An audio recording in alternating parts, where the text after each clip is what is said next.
ಜ್ಞಾನೋಕ್ತಿಗಳು 4ನೇ ಅಧ್ಯಾಯ 18ನೇ ವಚನದಲ್ಲಿ ವಾಕ್ಯವು ಈ ರೀತಿಯಾಗಿ ಬರೆಯಲ್ಪಟ್ಟಿದೆ. ನೀತಿವಂತರ ಮಾರ್ಗವು ಮಧ್ಯಾಹ್ನದವರೆಗೂ ಹೆಚ್ಚುತ್ತಾ ಬರುವ ಬೆಳಗಿನ ಬೆಳಕಿನಂತಿದೆ ಎಂದು ವಚನವು ಬರೆಯಲ್ಪಟ್ಟಿದೆ. ಅಂದರೆ ಪ್ರೀತಿಯೊಳ್ಳ ವಚನರೇ, ಕರ್ತನು ಆತ್ಮನು ನಮ್ಮ ಮಾರ್ಗದಲ್ಲಿರುವಂತಹ ಕತ್ತಲೆಯ ಸಂಗತಿಗಳನ್ನ ಆತನ ಏನ್ ಮಾಡುವವನಾಗಿದ್ದಾನೆ ಅಂದ್ರೆ ಮಾರ್ಪಡಿಸಿ ಬಿಡುವವನಾಗಿದ್ದಾನೆ.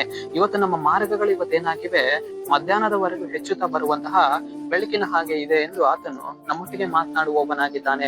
ಇವತ್ತು ನಮ್ಮ ಮಾರ್ಗಗಳಲ್ಲಿ ಕತ್ತಲೆಯ ಕಾರ್ಯಗಳು ಹೋರಾಡಿಕೊಂಡಿರುವಂತದ್ದಾಗಿದೆಯಾ? ನಾವು ಹೋಗುವಂತಹ ಮಾರ್ಗದಲ್ಲಿ ಬರುವಂತಹ ಮಾರ್ಗಗಳಲ್ಲಿ ಯಾವ ಕಾರ್ಯಗಳು ಹೋರಾಡಿಕೊಂಡಿರುವಂತದ್ದಾಗಿದೆ? ಕತ್ತಲೆಯ ಕಾರ್ಯಗಳು ಹೋರಾಡಿಕೊಂಡಿದ್ದೇವಾ?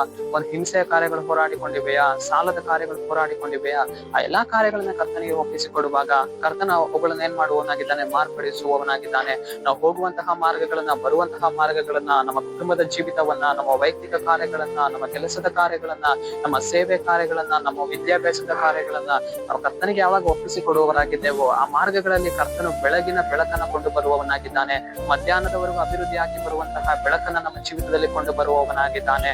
ನಾವು ಇವತ್ತು ನಮ್ಮ ಜೀವಿತದಲ್ಲಿ ಒಂದು ಕತ್ತಲೆಯ ಮಾರ್ಗದಲ್ಲಿ ನಡೆದು ಹೋಗುವಾಗ ನಾವೇನಾಗುವವರಾಗಿದ್ದೇವೆ, ಎಡವಿ ಬೀಳುವವರಾಗಿದ್ದೇವೆ, ಮುಗ್ಗರಿಸಿ ಬೀಳುವವರಾಗಿದ್ದೇವೆ. ಅದೇ ನಮ್ಮ ಜೀವಿತದಲ್ಲಿ ಕರ್ತನ ಬೆಳಕಿರುವಂತದ್ದಾಗಿರುವುದಾದರೆ ನಮ್ಮ ಮಾರ್ಗದಲ್ಲಿ ಏನ್ ಹೋರಾಡಿಕೊಂಡಿರುವಂತದ್ದಾಗಿದೆ, ನಮ್ಮ ಮಾರ್ಗಗಳಲ್ಲಿ ಏನೆಲ್ಲ ತಡೆ ಮಾಡಿಕೊಂಡಿರುವಂತದ್ದಾಗಿದೆ, ಅವುಗಳನ್ನ ನಾವೇನ್ ಮಾಡುವವರಾಗಿದ್ದೇವೆ, ಗಮನಿಸುವವರಾಗಿದ್ದೇವೆ, ಪ್ರಾರ್ಥನೆಯಲ್ಲಿ ಅವುಗಳನ್ನು ತೆಗೆದುಕೊಂಡು ಹೋಗುವವರಾಗಿದ್ದೇವೆ.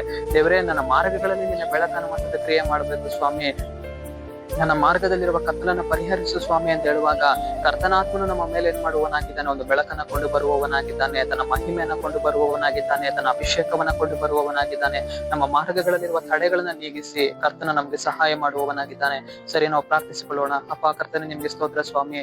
ದೇವರೇ, ನೀತಿವಂತರ ಮಾರ್ಗದಲ್ಲಿ ಒಂದು ಬೆಳಗಿನ ಬೆಳಕನ್ನ ನಾನು ಕೊಂಡು ಬರ್ತೇನೆ ಅಂತ ನೀನ್ ಹೇಳಿದ್ಯಾ. ಅದೇ ಪ್ರಕಾರವೇ ಇವತ್ತು ನಮ್ಮ ಜೀವಿತದಲ್ಲಿ ಇರುವಂತಹ ಕತ್ತಲನ್ನ ಪರಿಹರಿಸಿ ಒಂದು ಬೆಳಕನ್ನ ಕೊಂಡು ಬಾ. ಅದಕ್ಕಾಗಿ ಸ್ತೋತ್ರ.